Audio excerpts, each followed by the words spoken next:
Hey everyone, welcome back to another episode of Just Stories with BT. Oh, wait a minute, hold on, just a tick. This is a different voice. This is Yes, not Brett. This is not BT. What's going on? CK is back to take over the show to do our Bravo style season wrap show of season number 2, which was incredible.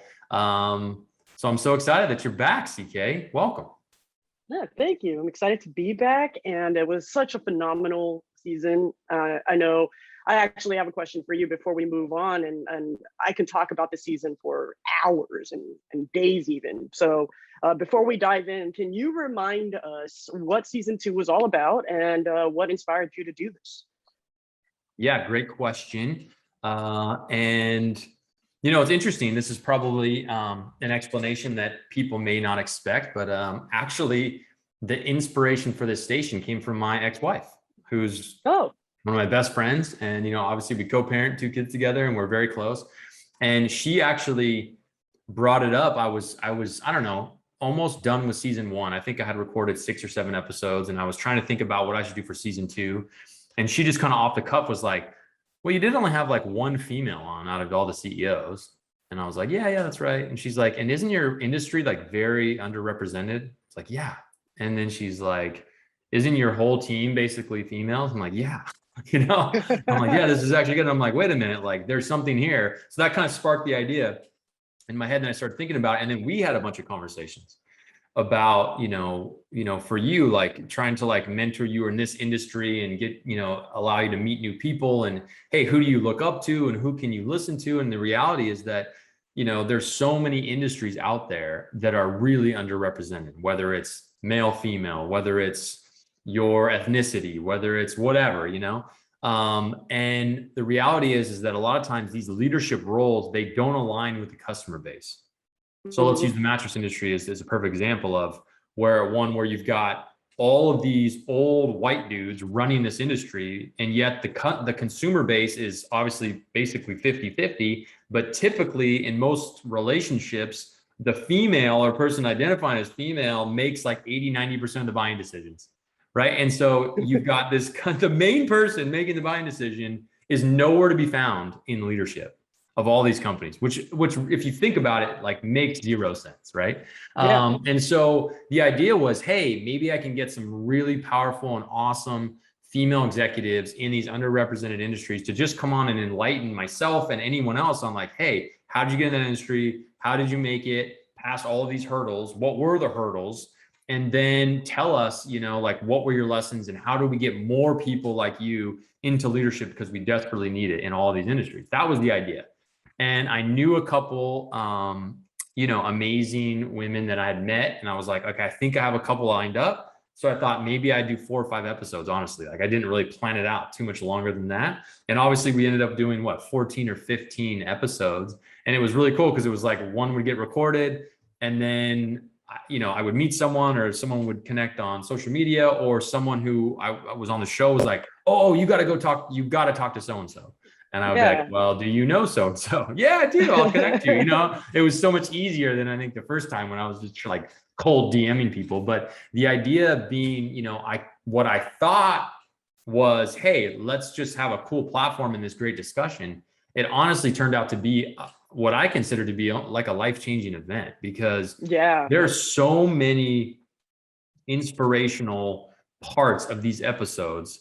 We could go through every single episode and just list out these different things. But if you bucket it and you really truly listen to this as a package, if you went through and listened to this as an executive in one of these industries, there are so many things that you can take action on literally tomorrow that can get you in a better position in 3, 4, 5 years down the road to be at least more aligned how you should be, And I think that there were so many takeaways, and obviously I want to know from you because you're the one that listens. So that's the most important part. But really for me, I think I expected that they'd be great conversations and I would learn a lot. I didn't expect how touched I would be by the stories. I didn't know how emotionally charged the conversations would be, and I didn't know how transparent people would be. These are a stranger for the most part. And so that was the thing that stood out to me. It was like how transparent people got and how emotional they got with their stories and how willing they were to share their hurdles and the struggles. Even like this last episode with Tracy Jackson, who I worked with for years, I didn't know she was going to talk about how much of a struggle it was at times, because we were all friends and I was there for a lot of that. And so those kind of moments, it's really stuck with me, and I think will stick with me forever. Yeah. And dare I say that with you saying like, hey, it was like, hey, you got to talk to so-and-so. Oh, I know someone, and you got to talk to so-and-so. Dare I say it organically just kind of came together for you. And it Yeah. became a season that like, I couldn't get enough of. I remember when you hit me up and you're like, the season's over. I'm like, wait, what? And you're like, there were 14 episodes. I was like, there were? I know. So no, it was great. All right. So before we get into your 3 big takeaways from the podcast, I want to give people who never listened to an episode or maybe caught 1 or 2, like just a teaser of each episode. Sound good? Okay. Okay. So for the people listening or watching, you won't know this about CK, but I discovered something tonight about CK. If you give her like a person, like a name or like an event, she can put like a 1 or 2 word like explanation to it like this. Like it's this pretty amazing skill you have, CK, right? So we're going to put it to the test. We're going to put you on the spot. I'm going to go through all 14 episodes like lightning quick. And as soon as I say the name, you just got to blurt out a short description of the episode, something that like is going to grab everyone's attention. Sound good? Okay. Yes. Let's go. Let's do this. Okay. So this is season 2 recap with CK, the 30-second bullet edition. Here we go. Are you ready? Go. Lori Torkaz, President of Restonic. Redemption. Julie Rigby, Global VP at Temper. Breaking global barriers. Katie Law, founder of Sweet Dreams. Sweet dreams. Michaela Guzzi, founder of Oh, the People You Meet. Traveling with intention. Christina Dyer, CEO of Noble Ventures. Bonding through adventure. Yes. Susan Walvius, co-CEO of Cheeks. Ooh, nothing but net. Yes. CK, you. Identity crisis. Yes. Lisa Tan, CMO Reverie. All about the base. BASE. Yeah, base. all about the base. Sandra Campos, CEO Project Vert. Amazing. Designing inspiration. Yes. Okay, Holly and Shanna from Bedgear Execs. Championship team. Yes. Tima El Haj, founder. Success from Down Under. Success from Down Under, Australia. Yes. Rena Merchant. Okay, you just got to Google her. You just got to Google her. Yes, she's very inspirational. Just Google her. Trust us. Yeah. Alex Vallis. Influencer. You did that one originally. Accidental influencer. Yes. Tracy Jackson. Only. Only. Yes. So, and I didn't mention, so Rena Merchant, obviously Google exec, Alex Valles, new SVP for Diaper, Tracy Jackson, CEO of HREZ. And then here we are at the Bravo episode, which so far is flirting on disaster, right? Oh yeah. Every time we get on air together.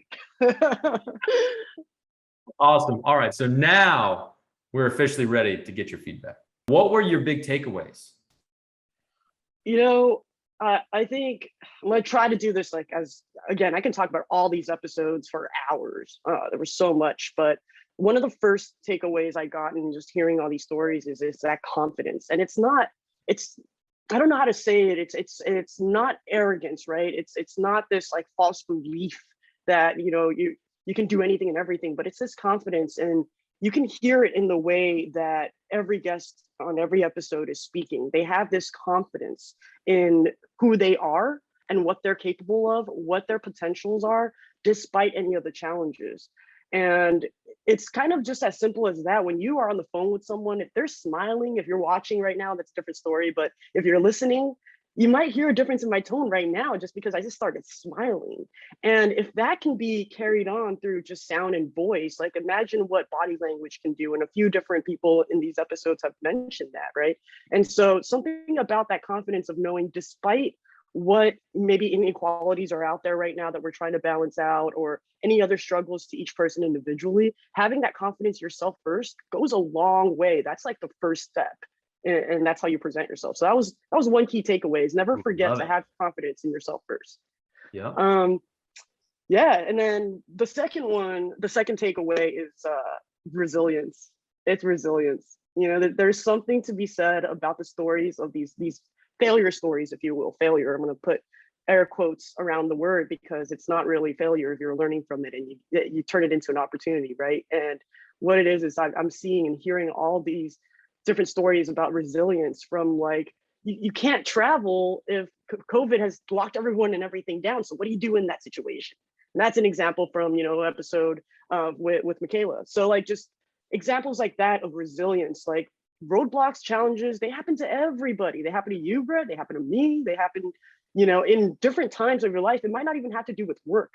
It might not even be a work challenge. It might be something happening, in life. Like, talk about having to become a single parent and working at the same time, trying to balance that and finding yourself in those situations. Like, resilience is a word that I hold pretty dear to myself, because you have to believe that in order to get through whatever humps those are, you've got to be resilient. Mm-hmm. So confidence and resilience. And then the third takeaway, and this is a little bit different of a perspective I'm taking from hearing all these episodes, is that we're moving in the right direction. That's my main takeaway from all of this, is hearing from these, dare I say, successful and seemingly happy. I don't know if you are. I hope you are, if you're listening and you're on these episodes. But you seem to be happy and successful, and you've accomplished the things that you wanted to. Maybe not even the way that you envisioned it, but at the end of the day, we're moving in the right direction, which is why we're able to have these conversations. We're able to have a topic like this on season 2. I'm having this conversation with you right now, and just saying thank you and being appreciative of everyone's efforts cohesively in getting us to where we are now. And we still have a lot of work to do to balance out diversity, inclusion, and just building the future, really, right? And giving everyone the right tools. So I want to say thank you for the season, but also to all the speakers and the guests on this season. Like, what you've really shown me is that we're moving in the right direction, and there are people we can lean on, that we're not alone, no matter who you are, where you are. And that was my third key takeaway from this season, is we're moving in the right direction. We're having all the right conversations, and that is valuable. I mean, you don't get that out of every podcast, So Yeah. No, I love it. I think that that really makes me feel great, that's what you're getting from it, as a listener. And because I got the same things, just sitting across talking to these people, but I think that I agree with you in that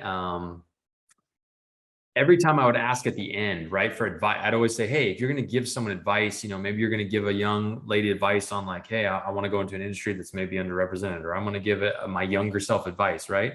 So much of the advice was really like, know your worth, know that you're good just as you are, and you've got the skill and you have the talent, and you're going to make it here and here and here. You don't have to worry about fitting in. I mean, that really resonated with me. I remember, I can look down the list and I can talk about any of these episodes, but Rena Merchant's story, when she talked about a couple of things, but, she talked about, I wanted to go into engineering and tech and eventually coding. And she talked about her first engineering class was 300 people. I think there was 8 females, I'm like, so imagine sitting there, and then she, ends up working her way up in this amazing career at all these unbelievable companies, and eventually Google now as this executive.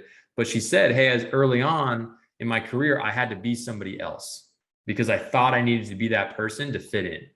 And now I'm like this person who's me, I'm me. And I've realized that the things that made me, talented and really good at what I do is who I was destined to be. And I should have been from the start, and I know, like, I look back at my career and I can remember early on, trying to be someone I wasn't. I'm a SoCal surfer, that's kind of my vibe. It's who I am. And that's the truth. So, I shouldn't shy away from what makes me me, right? And thankfully I had different mentors and people along the way that had told me, like, dude, be you, be what makes you special, and I think that that kept coming up so many times, And so if you're younger and you're just getting out of college, or you're in work, or I don't care if you're older, it doesn't really matter age, but like wherever you are in your job, I mean, take the lessons that they're telling everyone, which is you got to be you, that transparent, authentic self is what seems to be propelling so many of these people to eventually finally finding their success. Oh, 100%. And that ties into, once you're able to kind of encompass that from your day-to-day life and just are yourself genuinely every day and every moment, what you can then do is have people see you and connect with you and truly understand you. Because if you've got that mask or a wall or facade, it's really hard to be recognized for your true potential. It's a conundrum, right? Like if you have it that way. And Tracy's episode at the end, where she's talking about just learning people's names and connecting with people, like that really just ended that season really well for me, in terms of, like I said, we're moving in the right direction and having these conversations. But prior to this, it was hard to even fathom where to start having those conversations. Am I supposed to have them with my boss, with my partner, with my family? Like, that's weird. This is just something we're kind of all going through. Like, where do you start? And now we have all these resources, all these amazing people you can reach out to. And so, yeah, that's definitely one of my key takeaways. We have a community that is just growing. Yeah. It's really just growing. No, absolutely. And I would say, can you comment on that for people listening, which is, you're the perfect example of someone who's connected with basically everyone who came on the show, right? Like, yeah, and that was what's so amazing about these guests. I mean, I loved it, because even during the episodes, I would always ask at the end, like, hey, how can people connect? They'd always be like, well, just reach out to me. And so I know you would just reach out to people, and they've been amazing. Yeah, super responsive and awesome. And even if we don't have the right conversation in place right now, I know that resource is there, right? Like for Christina Dyer's episode, now I know Noble Adventures is available. So I never even thought that something like that existed, right? So like, yeah, absolutely. In terms of just opening different doors and having conversations with people who have made it to a certain place, and I didn't even think that it existed. Like, I've learned so much from just listening to these episodes, but also I know that the resource is there if I want to connect it. So Yeah, that's awesome. It's priceless. It's really priceless. Oh, 100%, and tell me, I know it's like putting you on the spot. It's difficult, but since we have the list, we see all 14 of these people, what were some of your favorite, if you look down the list, some of your favorite episodes? I was so scared. I know, and put you on the spot. And also, or you could just pick out some of the stories that maybe really resonated with you, since it is a podcast about people's stories. Oh, that's really hard. I can just find a cop out and choose my own episode and just call it that, right? Because I don't want to choose it. You have to. From the first episode with Lori speaking, it immediately became one of my favorites. Because again, we talked about this, and she's one of the trailblazers, for women in the industry, and that redemption of being told like, nah, you can't do this. Like, and then coming back and, becoming president, like, that's awesome. So I love that story of redemption. So that stuck with me. Maybe it was because it was the first episode, maybe not, either way. I'm just gonna do one in the beginning, one kind of in the middle, and one in the end, just to be fair. I can't choose. You can't put me on the spot like that. So in the middle of that, actually Sandra Campos's episode really hit me too. I'm first generation, here, and hearing that, going back to school, and stuff like that, and just there's something to that hit me a little bit different, with being in tech as well, right? And being in an industry that, like, not a lot of females are in. We're just going outside of the mattress industry now. I'm just talking about it could be anywhere. So I've been there. I've been in the music industry, and it's very male dominated, right? So I get it. So that was really inspiring for me to hear. And then in the end, like Alex and Tracy's episode, I don't know. Honestly, I can't even talk about it. Like, all the episodes were amazing, but Alex's episode, really, I'm not a single parent. I don't have any kids right now, not yet anyway, but I can only imagine what it's like right now. I'm like thinking about balancing like your home life, your social life, and all that stuff, with at the same time just doing something you're passionate about, and she just did it organically, and all of a sudden is an influencer because people saw the genuine just passion that she had for what she was doing. you Mhm. know, and the less effort you put into like doing it for the clout, if you will, quote unquote, you know, it just happens. And Tracy's, I have to just say that Tracy's episode will always kind of just stick with me because I've heard Tracy's name in so many different audiobooks I've listened to, so many other podcast episodes I've listened Mhm. to related to like, you know, bringing up sleep train stories and everything. And just hearing how her upbringing really influenced how she went about connecting with people. And my parents are the same. Like my parents are still around and they are some of the most welcoming, hospitable people ever. You know, they don't judge. They're so non-judgmental. They judge me just fine, but that's a story for another day. But picking up the qualities from them that made me who I am today, that really stuck out with me too. So, man, I'm sweating because I feel so put on the spot. I'm looking at all these episodes and I'm like, I want to talk about all of them. Yes, And I'm not just saying that, they were all amazing. So I was just trying to be fair and go, you know, a little bit here and there. I love it. Yeah, it was a safe sort of cop out, but you gave us some good stuff. So, and I couldn't agree with you more. Um, so what would you say, for someone who didn't hear any of the episodes this season, what's your, since we worked together and obviously you were in this season, what's the sales pitch? Like, why should someone invest, 45 minutes to listen to some of these episodes? Oh my gosh. I kind of said it earlier when I was giving my initial like feedback, but you know, there's something to be said about hearing from people that you normally don't. You know, a lot of these other podcasts and stuff, they'll feature the same demographic, and now you get someone like Tracy who's an only, you know. But hearing it from different perspectives, like that's my sales pitch is I've learned things by listening to these episodes that I never would have heard anywhere else, I don't think, that you know applies to what I'm trying to do right now. If you are young and upcoming and think you're upcoming or think you want to be upcoming, like this is something you should listen to because these are stories that you wouldn't hear elsewhere. These are stories, genuinely vulnerable stories about people's failures and successes. And when I say people, I mean people who identify as female in this industry, which is kind of hard. It's difficult. It's difficult to even find these people. And so kudos to you, Brett, for finding 14 to talk to in just one season. But we're growing and that's great. But hearing this, because I think it was mentioned in one of the episodes where it's companies who have this diversity and inclusion and understand it from that different perspective who are finding success. You know, we're headed that way. So you kind of have to understand that. But yeah, they're super awesome, funny stories. There are a few funny stories in there. Super relatable stories as well. You know, even though you didn't have the exact same experience, they're super relatable.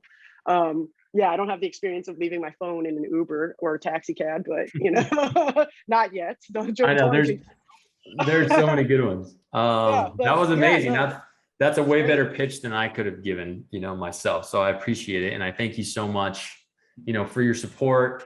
And, the reality is, and I said this, I think a bunch on the podcast, but if it wasn't for CK and, the team that I have at Avocado of these amazing, female leaders, I wouldn't have done, I just wouldn't have done the season. I had that inspiration. And then I really believe that I'm hoping everyone on the team is now in a better position because they're able to see people that they can look up to, right? Because newsflash, like I'm not that person. I can be as good of a leader as I can be, but at the end of the day, I'm not a female and I don't understand certain things, and that's cool. That's life, But I think that what we don't want to do is we don't want to look back at this industry or any of these industries, but hey, we're in this one, so I can talk about mattress furniture specifically.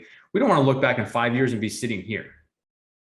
We want to be, elevating and into a different place and have a more diverse leadership group in the entire industry. And I think that, as you said, these are the conversations we have to start. And then it can't be just conversation, it has to be action. And that was the thing that came up with quite a bit, because I would always ask people, how do we get more females in leadership? How do we get more diversity? Right? Well, everyone said the same thing. You have to be actionable. It has to be a part of your leadership DNA to say, it's not acceptable the way we look now.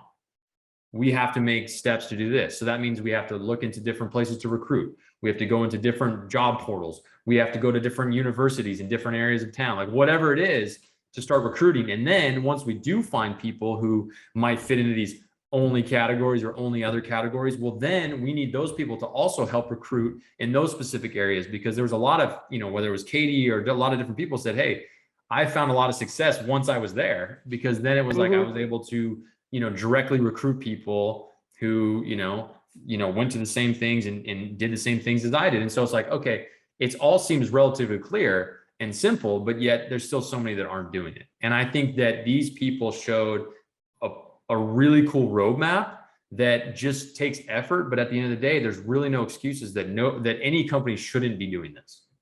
No, absolutely. And we also have to remember to also look outside of the industry sometimes, right? Because there are so many transferable skills from different roles that you're playing in life, whether it be a job or elsewhere, So yeah, you can even look outside the industry to grow the industry, as we should actually, because there are so many transferable skills.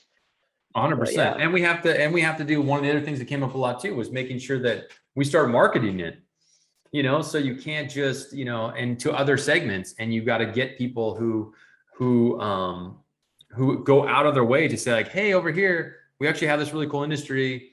Yeah, it may not look from the outside like it's super welcoming, but actually everyone's cool and this is what we're doing, and whatever that is. And that's how we can get them. So I love that. It was such a great season. I'm sad to kind of tie a bow on it, Yeah, because it was just, emotionally, it was kind of a crazy few months. These episodes were so much fun and so inspiring, and kind of like some of them were emotionally draining too, just because they were heavy, and which is great. But that being said, I'm really excited about season 3. Yeah. So, Are you going to give us a little teaser about it? Yes, I am. So season 3 is going to focus all on getting to know the people behind the words. So it is all authors of all kinds of genres.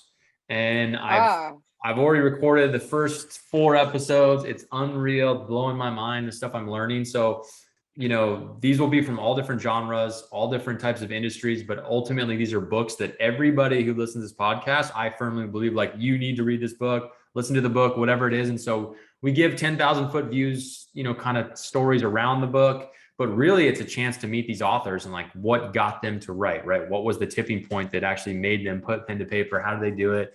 They tell stories. And then at the end of the day, what's really cool is they actually give advice for people who are sitting out there sitting on these great ideas. Because we all are, right? We all have ideas, and we're like, all have that fantasy about like, well, I could write a book on XYZ, but 99.99% of us will never do it. And so I ask everyone, well, how did you just do it? Right. And so the stories were pretty cool, and they're actually all so far kind of similar. And so I'm hoping it really motivates like the next generation of authors. So I'm pumped. Like, it's really cool. So sad as I am to see season 2 go, season 3 is going to be all time. I'm stoked for season 3, and I get the feeling that I might hear some familiar voices, and if not, I have some recommendations of some authors that you might want to interview. That's the new strategy. I do one interview and I'm like, hey, who do you know? So since you are awesome. Star of episode 17, I need as many intros as I can. Of course, Brett. We'll get there. I'll get you in. Awesome. Thanks for having me, Brett. Awesome, CK. Thanks again. So we will see you at the end of season 3 for the next recap. I'll be there. See you guys. Awesome. Thanks.